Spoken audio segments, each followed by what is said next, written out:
Good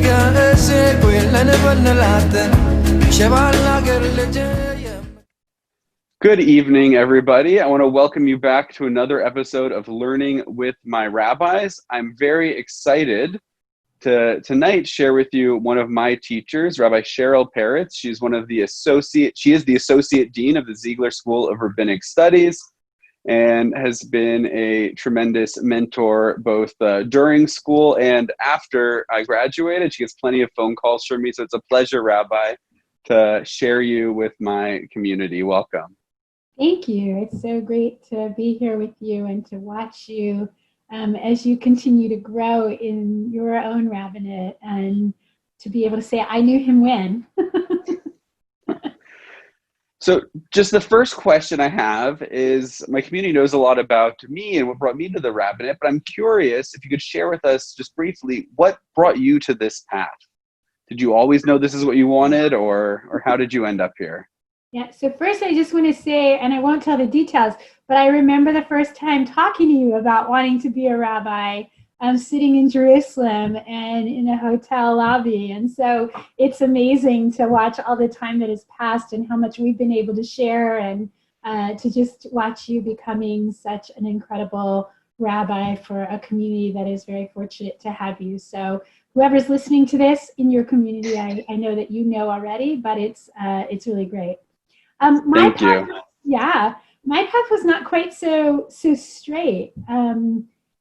I think both as a woman, but also it was just not something anyone ever said, hey, why don't you be a rabbi? So I was at JTS as an undergraduate at the time that they first started admitting women into Rabbinical School, and really had no interest. I knew I wanted to work in nonprofit, and I had already decided from a young age that I was going to get an MBA and was going to go change the world that way. And actually, when I first heard that Ziegler was accepting people into the full ordaining program, I knew a number of people who were applying, and I decided I would apply just to say no. That I needed to know once and for all. By that point, lots of people had been telling me I should be a rabbi. And so I sat in my interview talking to Rabbi Elliot Dorff and thinking to myself, oh my God, this is like amazing. And maybe I do want to do this. But I think, and of course I did. So I think for me, it was more about being in denial and not really ever being given the eyes to open to see what those possibilities would look like. And I obviously hadn't known any women who were rabbis, so I didn't have any real role models. But I've never looked back, and here I am. And I've also learned about myself that that's how I tend to make big decisions. There's not an epiphanal moment where I say, oh, this is what I'm going to do, but I sort of just ease into it, and it's just the decision's made. So I became a rabbi because it was naturally who I'm supposed to be, but there was no like major epiphany to say, oh my God, I'm going to be a rabbi. What about your decision to go to working at the university as one of the deans? How did that come about? Yeah, so that's a very similar story. While I was in Rabbinical School, began working for the school. Rabbi Artson and Rabbi Artson, as you mentioned, is the dean, had known each other. He and his wife were actually the resident advisors in the dorm at JTS when I was an undergrad. And when he was becoming the dean, really the whole team was turning over at Ziegler. And somebody said to me, you'd be amazing to do the admissions work. And I heard they might want a student to do it. And so I wrote to Rabbi Artson and said, hey, I want to do this. And he said, okay, well, give me a couple of weeks. And then he just wrote and offered me the job. And that was when I still had 2 years left in the program. And so we gelled very quickly, and I think we saw things very similarly. And within a few months, he said, by the time you graduate, I'm going to be ready for another dean. And I said, no, I'm going into a pulpit. And that was really what I wanted to do, was to go into a big synagogue to bring the personal touch to the corporate mentality.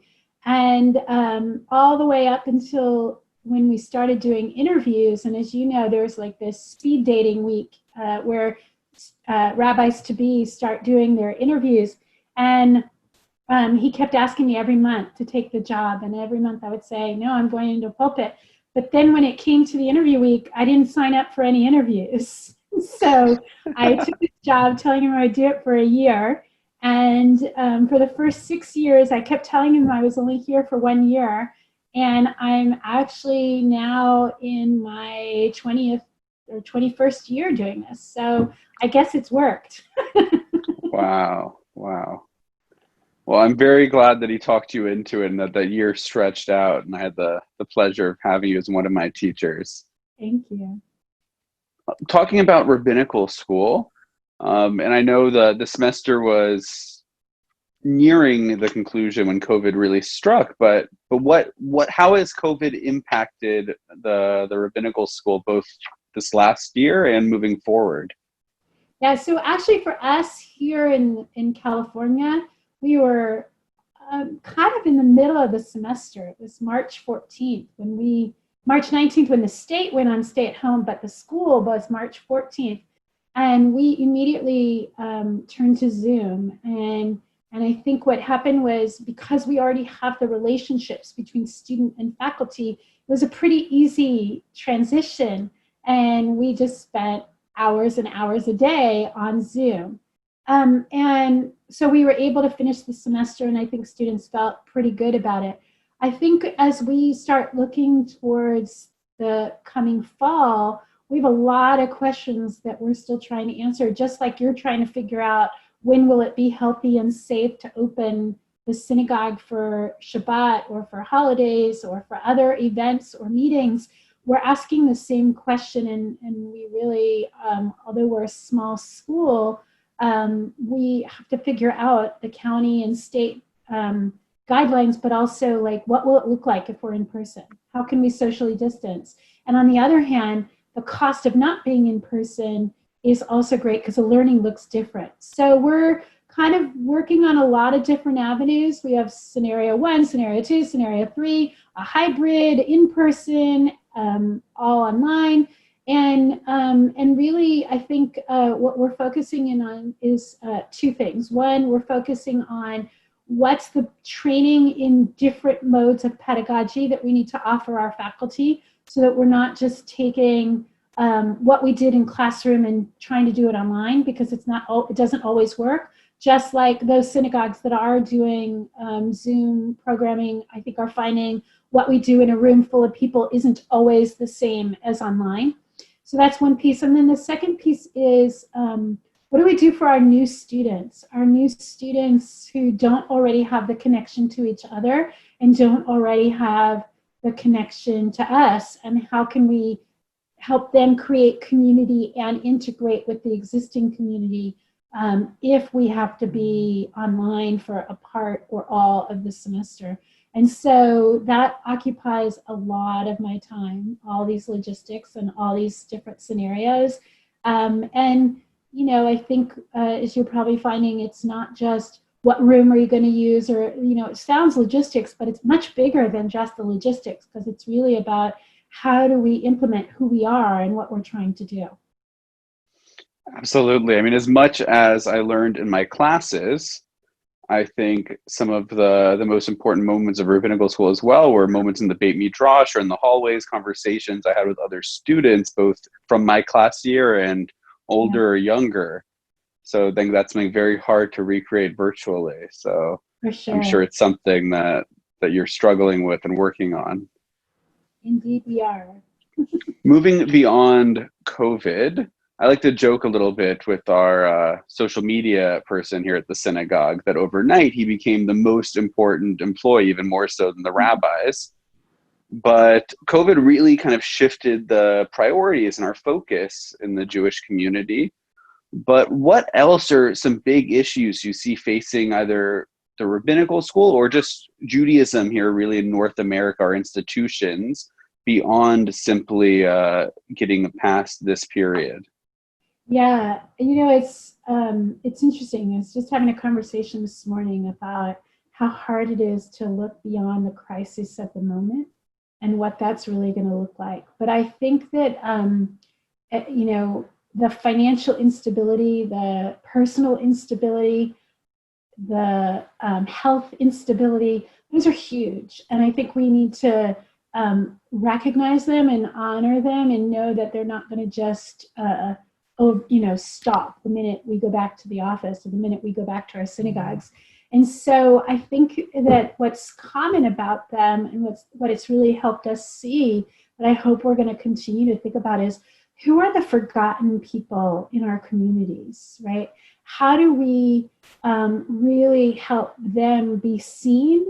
And in some ways, everyone's a forgotten person sometimes in a community, because we focus so much on creating the communal environment that we have forgotten to help empower individual Jews to live their individual life. And so I think that this crisis has magnified the need to really help people see how they're in charge of their own Judaism.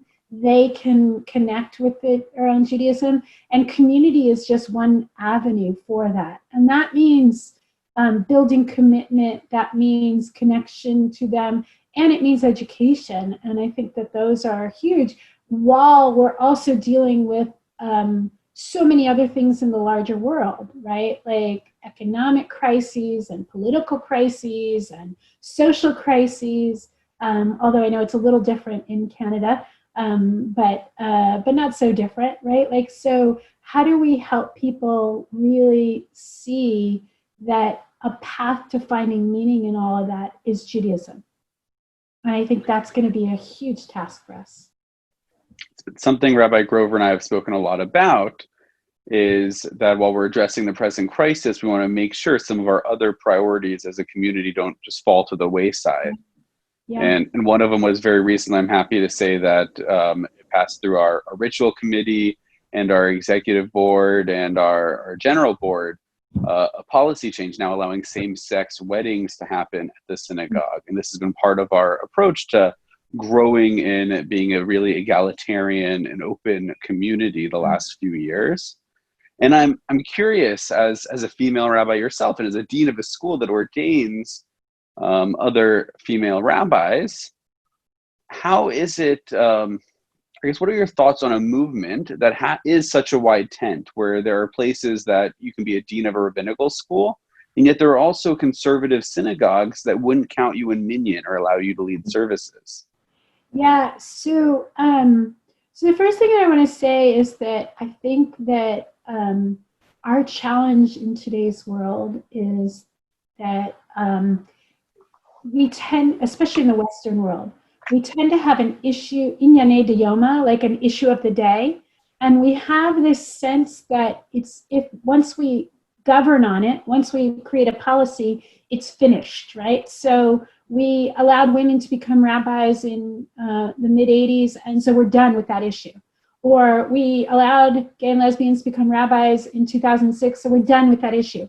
And the truth is, that's not how culture works, right? And I think we're seeing that in the larger world as well, with some of the social justice issues that people are asking us to pour our attention to. And so the challenge for me, I think, is how do we really help people see that every single human being is created in God's image, right? B'Tselem Elokim. And that means that I not only have a responsibility not to say negative things, but to actually proactively invite them into the space, right? So, and that's, I think, a challenge when it comes to halakha, right? So when it comes to Jewish law, particularly around women. And so now I'll get to the root of your question. So there's a great Talmudic story about Yalta. Yalta is the wife of Rabbi Nachman, who is having dinner with Ula. And it seems that there's an ancient custom of when you're a guest in someone's home, after Birkat Hamazon, after the blessing, after the meal, you bless that person and give them a gift of a cup. And Nachman says to Ula, give it to my wife. And Ula says, oh, no, we don't do that for women. And they have this whole conversation about how women are only blessed through men. And meanwhile, not thinking about where Yalta is or how she might be feeling or anything, Yalta overhears this, and she goes and she smashes 400 barrels of wine. And I imagine her taking a hammer and just like working out all the aggression and just like hitting it, right? And so then afterwards, and by the way, 400 barrels of wine, even today, and certainly in ancient world, was worth a lot of money. And it was like a lot of effort to make it, right? So you have to have a lot of uncontained rage and emotion to get involved in destroying that. So she comes back, and Nachman says to Ula, okay, so just give her her own cup. And so Ula says, okay, so this is a different cup, but the wine is the wine of blessing, but the cup is not the cup of blessing. And she gives him this really sharp-witted negative response that you're nothing like but lice and rags, you know? And I tell you that story because what is so fascinating to me about that story is they're sitting at a table and they're not even able to think about who they're not inviting to the table, right? And I think that that's where I struggle with our world today, right? Who are we sitting at the table talking about and we're not inviting them, right? Now, honestly, for me personally, I understand that there are some people whose worldviews might differ from mine and whose education differs from mine and whose commitments to Jewish law might be very different than mine. But in my experience, the difference in policy, even though it's articulated as being about Jewish law, is more often than not about social construct or about aesthetics. And that's the part where I really struggle, because why don't you listen to my story and hear who I am and what's happening and why this is so important and how it can enhance your life also. And then like that conversation becomes very different.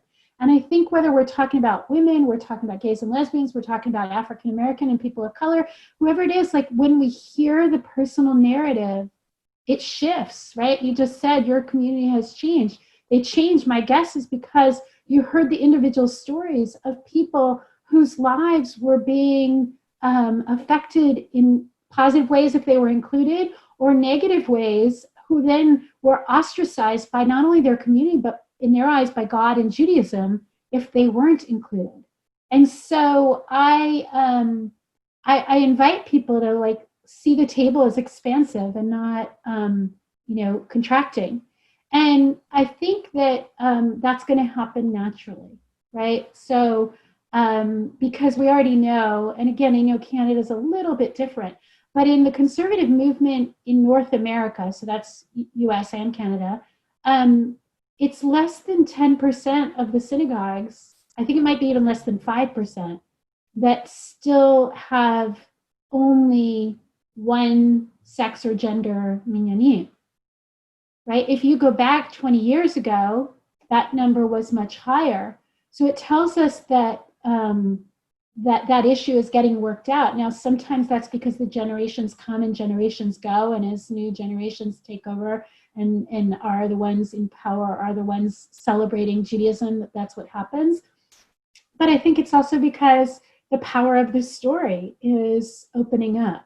So for me personally, I'm not interested in serving a community that doesn't see me. So I don't need those communities to. On the other hand, it's really frustrating to me to see when people use that law to hold back the women rabbis that has nothing to do with halakha, really.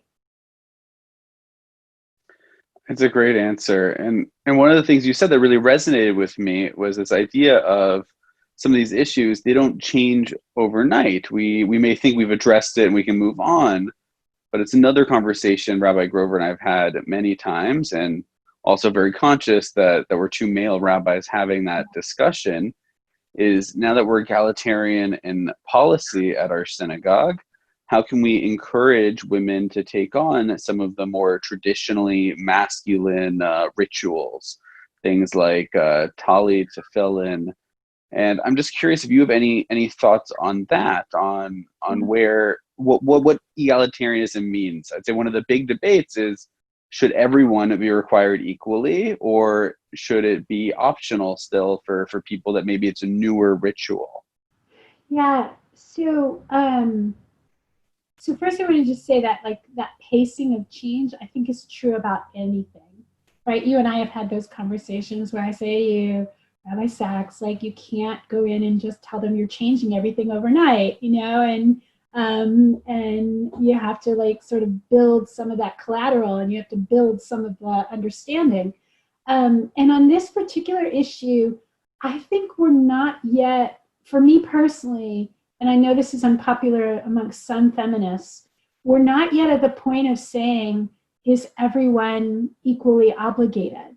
Because for two reasons. One is, for centuries, men have sat at a table and decided what women should do with their bodies, what women should do with their connection to Judaism, and we don't have enough data yet from women who are actually living it to actually be at the table and invited to be part of that conversation. So the first step is to invite them into the conversation. The other part will come, right? So, but that won't come by just assuming it's going to come. So what I mean by inviting to the table is we need to start having, like in a community like yours, there has to be women who will experiment. You might need women models to model for other women. Women making their own talitot to reflect their personality, their connection, or women scholars coming in to help. I'm happy to come if you would like, when we can gather again, right? But like women who can talk to the women, who can help them see that this can be part of their identity and what it could look like, and then hearing those stories, and that's how it will circulate.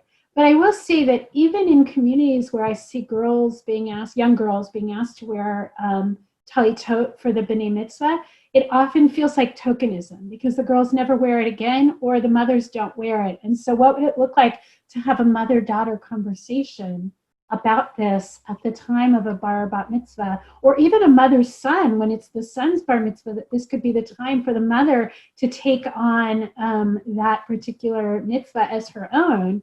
And that's how I think we'll, slowly swirl around, and then the world will change. I love that. It's particularly when we talk about bar and bat mitzvah, it's something that I struggle with because I know how difficult it can be to go into a Jewish space when you're unfamiliar with it already is uncomfortable sometimes. It's a new space. And if you don't know when to stand, when to sit, all the choreography, you're even more of an outsider. And I just remember how I was given a pair of tefillin at my bar mitzvah and taught how to wear them. And I didn't put them on again for almost a decade. But then in university, one day I had a bad day for whatever reason. I just kind of knew they were in this box in the corner in my closet, and I ended up putting them on. And I've always appreciated that I had learned as a kid and I had the knowledge and the ability to do that. And one of my fears is that when we don't teach our younger students this, that they'll just never have the opportunity. That if we don't kind of, I don't want to say force it on them when they're young, but if we don't, the same way kids are taught anything, they might not want to learn, but we give them the ability to do basic math, to do grammar, to do all of these things. So later in life, they can make choices having at least that basis. So I feel like we're almost deciding that they'll never have the opportunity if we don't make sure that they're taught when they're bar bat mitzvah age. Yeah, and I think what's so significant about that, Rabbi Sachs, is that probably somewhere along the way you might remember that somebody told you boys have to, right? Boys have to wear a tefillin, and that's why you had in your drawer until 10 years later.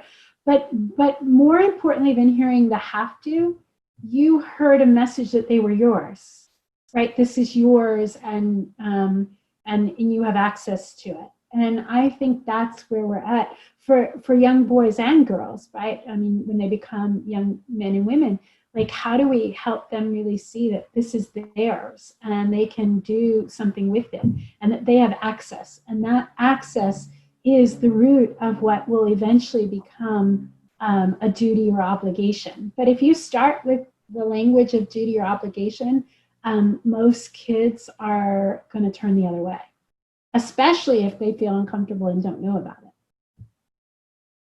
That's right. It's an interesting question, the idea of duty and obligation, 'cause that's language I think most conservative Jews probably don't use so often. How do you view that as just a larger Jewish concept, our obligation and duty towards mitzvot? Yeah. So it's funny because I'll end right back where we started with tefillin because it's a great example for me. But what I would say is, look, in relationships, in every relationship that I have, if I want that relationship to deepen and strengthen, I have to be willing to accept certain responsibilities and duties. And the closer the relationship, the more those duties and responsibilities exist, right? I have duties and responsibilities to people that hire me to speak. That's, like they hire me, I have an obligation to bring something to them, right? But then the ones where we have deeper relationships, a student and a teacher, a family member, a loved one, an intimate partner, like those start getting more and more, right? And so there are lots of things that husband and wife will do for one another or towards one another, even if they don't like doing it, specifically because it will make the other person happy, right? A really silly example of that is taking out the trash, right? Doing someone's laundry, right? I don't know that many people that like doing laundry for someone else, but you do it because that's what the relationship, and the breakdown of responsibilities ends up being. And that continues to help the relationship deepen where you have a claim on each other then, out of those duties and responsibilities. And that's how I feel about my relationship with God, right? Like I want to know that I'm never alone. I want to know that God is a constant in my life. I don't think God is acting on my whim. That's not the God I believe in. But I do see God as a constant companion and meaning and a destination for meaning and processing and important connection. And so that has certain demands on me. And I also have certain demands on God, right? So that where it brings me back to the tefillin is one of the things that I love most and defines me the most as a conservative Jew is that our understanding of law, it allows us to say that when circumstances demand new additions or new understandings, especially when it comes to ethical issues, that we have the ability to reinterpret and to bring the law into modernity and to hear God's voice anew. That means, for me at least, that I also have to be willing to be pushed out of my own comfort zone. And so I think about tefillin all the time because I actually don't love wearing tefillin.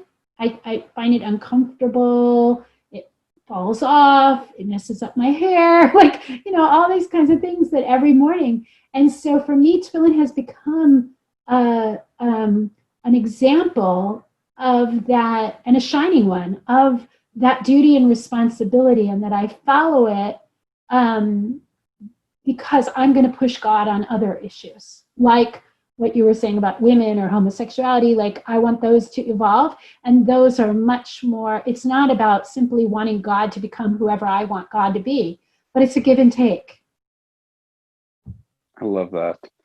You mentioned there a little bit the idea of how in the conservative movement, right, we believe laws can change for different reasons, and there are times that they must. And it's something that I think now with virtual synagogue, some people have really seen because they've been able to attend in different places and really see how different the service can look from one synagogue to another, not just in their local community, but across North America or even the world. I actually had a congregant recently attend on Zoom a family simcha in Los Angeles and came back and said to me, I thought they went to a conservative synagogue, but Rabbi, they had guitar. And I had to explain that actually is more common than you might think in conservative synagogues in different parts of the States, musical instruments, but at the same time also not other synagogues that don't have them. So my question is, what unites us as a movement when every synagogue can sometimes look so different in terms of observance and practice? Yeah.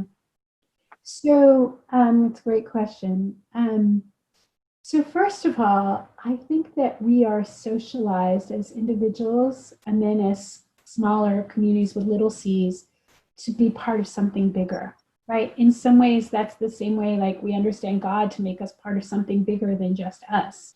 And so to build a coalition of people who approach text from not with the same interpretation, but from a similar process, that's for me what it means to be connected to each other.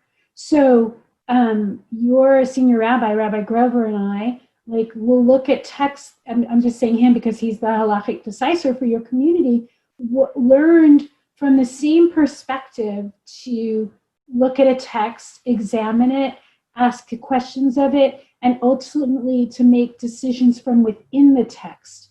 And I think the key is in being able to do that in a way that allows for a different interpretation also. And so we're not like some people who want to just throw away the text, or some people who want to say the text can only have one answer, but we're the group and the movement and the organizations and the people who say, like, you can have a multiplicity of answers, and Elu ve'elu divrei Elohim chayim. These and these are the words of the living God. And there's not only one pathway to truth with a capital T. And that, for me, is why I sit in the middle, and why I think I want to be connected to the Jews of the conservative movement in Toronto and in Colombia and in Israel and in Europe and everywhere else.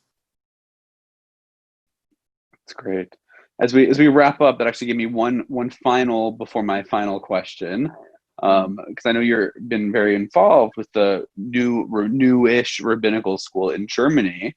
And I don't know that I know so much about what's going on there. So could you just briefly share with us a little bit about conservative Jewish life in Europe? Yeah, look, I think whenever you do education or training, it's a product of the community in which it's born out of. And so Ziegler is a product of the North American Jewish community, and JTS is also a product of the North American Jewish community. And part of that makes us very similar, and part of our differences are the differences in culture between New York and California, right? And so when we were looking at worldwide conservative Judaism, the culture is very different, particularly in Europe and in the former Soviet Union. And again, there's some similarities between those two and some differences, but their communities and cultures have integrated in the larger scale and in the Jewish scale.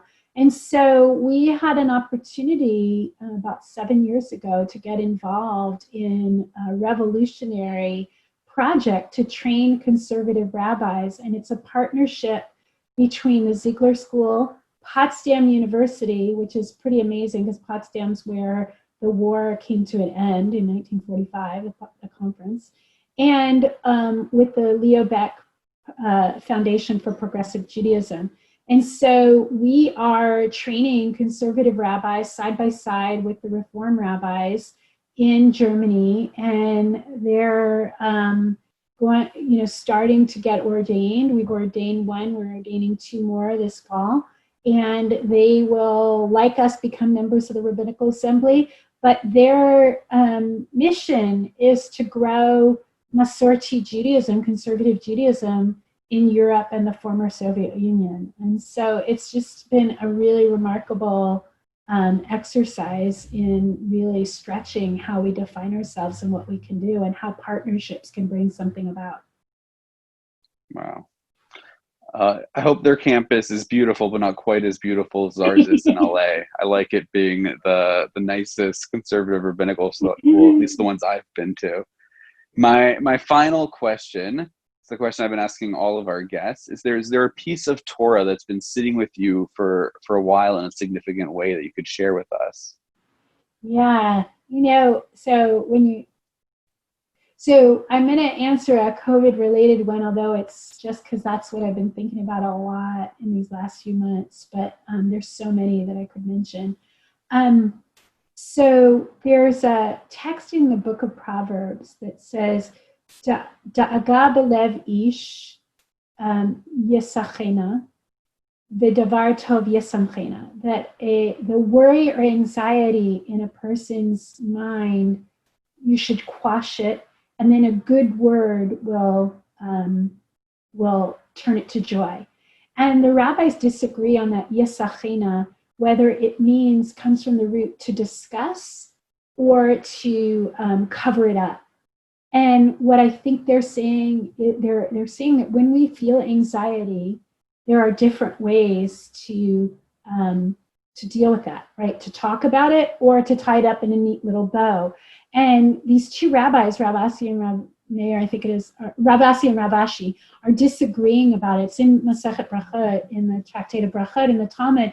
And one of them says it's one, and one of them says it's other, but they don't really resolve it. And I think it's because it's saying that we all need both of those, right? Like, how many people during this time have just said, oh, I can't talk about the pandemic anymore, I just need a break. And other moments where we just need to keep processing, right? And at the end of the day, what transforms that into joy, they end up reading the Davar Tov as a word of Torah, which of course, but I think it's saying a worldly endeavor, something meaningful to you, something beyond you, can help you figure out how what feels like anxiety and fear can actually turn into a blessing.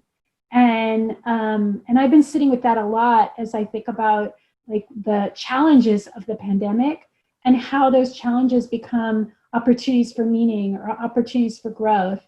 And it's sort of something I think about for myself, but it's also really the blessing that I have for you, that I have for the people that we're talking to today, that this moment is hard. This moment is challenging. And out of that challenge is the seed of hope. And out of that challenge is the seed of meaning. And so I would urge us all to say, what's my seed? What am I sowing right now? What am I watering that is going to flourish either immediately or in the long term? And then it shifts and transforms how I'm living right now. Wow, I love that. I want to thank you so much, Rabbi, for being with us. And this is one of those blessings that's come out of it, is we've been able to share people with our communities, then bring in scholars like yourself that we otherwise couldn't have flown in on for just a quick chat. So thank you so much for giving us the time. I want to thank everybody else for tuning in, and we hope to see you again next week for another episode of Learning with My Rabbis. It's always a pleasure to share with you all the people that help shape me on my own rabbinic journey. Have a wonderful rest of If you your don't love your neighbor, if you gossip about him, if you never have mercy, if he gets into trouble and you don't try